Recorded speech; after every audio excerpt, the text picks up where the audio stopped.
Halo teman-teman, kita semua sudah tahu ya kalau cahaya matahari memiliki peranan yang besar bagi kehidupan di bumi. Salah satunya adalah bagi produsen, yang mana kedudukan produsen di bumi dipegang oleh tumbuhan. Tapi pernah nggak sih kita berpikir bagaimana cara matahari dapat digunakan oleh tumbuhan?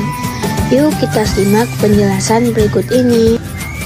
Fotosintesis merupakan proses membuat makanan yang dilakukan oleh tumbuhan dengan memanfaatkan energi cahaya matahari. Karena alasan inilah tumbuhan dikenal sebagai organisme autotrof atau organisme yang mampu menghasilkan makanan sendiri. Fotosintesis terdiri dari dua tahapan, yaitu reaksi terang dan reaksi gelap. Pada video kali ini, kita hanya akan membahas tentang reaksi terang yang meliputi pengertian lokasi atau tempat terjadinya serta prosesnya. Reaksi terang merupakan tahapan awal fotosintesis yang mengubah energi cahaya menjadi energi kimia dalam bentuk ATP dan NADPH. Jadi yang harus diingat adalah reaksi terang ini merupakan tahapan reaksi fotosintesis yang memerlukan cahaya matahari. Fotosintesis reaksi terang terjadi di membran tilakoid, lebih tepatnya pada grana. Jika diperbesar, penampakan membran tilakoid akan terlihat seperti gambar berikut. Pada membran tilakoid, terdapat dua fotosistem yang merupakan seperangkat alat untuk menangkap foton atau cahaya matahari. Ada dua jenis fotosistem, yaitu fotosistem 1 atau dikenal sebagai P700. Disebut dengan P700 karena mampu menyerap cahaya dengan panjang gelombang 700 nanometer. Dan terdapat juga fotosistem 2 atau yang dikenal sebagai P680. Disebut dengan P680 karena mampu menyerap cahaya dengan panjang gelombang 680 nanometer. Pada membran tilakoid juga terdapat pembawa elektron yang terdiri dari plastokinon atau Pq, kompleks sitokrom atau KYT, plastosianin atau PC, dan ferredoksin atau Fd. Keempat komponen tersebut bertugas untuk membawa elektron. Selain itu, terdapat juga NADP reduktase yang akan membantu menghasilkan NADPH dan ATP sintase yang akan menghasilkan ATP. Pada fotosintesis reaksi terang terdiri dari dua reaksi, yaitu fotofosforilasi non-siklik dan fotofosforilasi siklik, di mana fotofosforilasi non-siklik melibatkan dua fotosistem, yaitu fotosistem 2 dan fotosistem 1, sedangkan fotofosforilasi siklik hanya melibatkan satu fotosistem saja, yaitu fotosistem 1. Kita mulai dengan fotofosforilasi non-siklik. Energi foton yang berasal dari cahaya matahari akan diserap fotosistem 2 atau P680. Selanjutnya, energi foton dari cahaya akan memicu eksitasi elektron atau terlepasnya elektron dari P680 yang akan ditangkap oleh akseptor primer.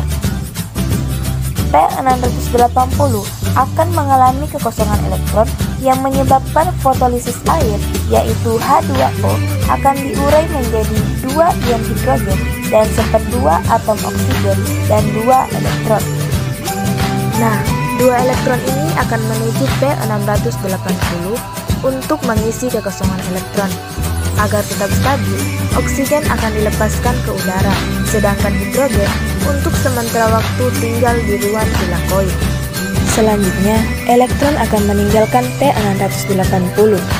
Elektron ini akan dibawa oleh plastokinon, sitokrom, dan plastosianin. Pada saat plastokinon mengirimkan elektron ke sitokrom, 4 ion hidrogen yang ada di stroma akan masuk melintasi membran tilakoid menuju ruang tilakoid, yang nantinya akan bergabung dengan ion H hasil fotolisis menuju ATP sintase. Pada saat melewati ATP sintase, terjadi fotofosforilasi terhadap ADP dan P sehingga menghasilkan ATP. Ketika fotosistem 1 terkena cahaya elektron yang ada di P700, ini juga akan tereksitasi menuju akseptor primer, sehingga keadaan fotosistem 1 tidak stabil. Untuk menstabilkannya, maka harus diisi kembali oleh elektron yang ada dari plastosianin akan menuju P700. Selanjutnya, elektron dari P700 akan menuju ke reduksi untuk mentransfer ke NADP reduktase. Elektron ini bersama dengan NADP+ dan H+ akan menjalani suatu reaksi sehingga membentuk NADPH. Dengan demikian, jalur siklik ini menghasilkan ATP dan NADPH. Keduanya akan digunakan dalam tahapan reaksi gelap. Selanjutnya kita bahas tentang fotofosforilasi siklik. Fotosistem yang berperan pada jalur siklik ini hanyalah fotosistem 1 atau P700. Reaksi pada fotofosforilasi siklik ini diawali ketika energi foton dari cahaya matahari ditangkap oleh P700 dan mengakibatkan eksitasi elektron. Elektron yang tereksitasi kemudian akan ditangkap oleh akseptor primer, nantinya akan dikembalikan lagi ke P700 melalui transfer elektron, perodoksin, sitokrom, dan plastonsianin.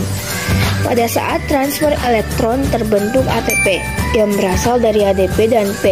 Karena elektron kembali pada P700, maka tidak terjadi fotolisis air sehingga pada fotofosforilasi siklik ini tidak dihasilkan oksigen dan NADPH.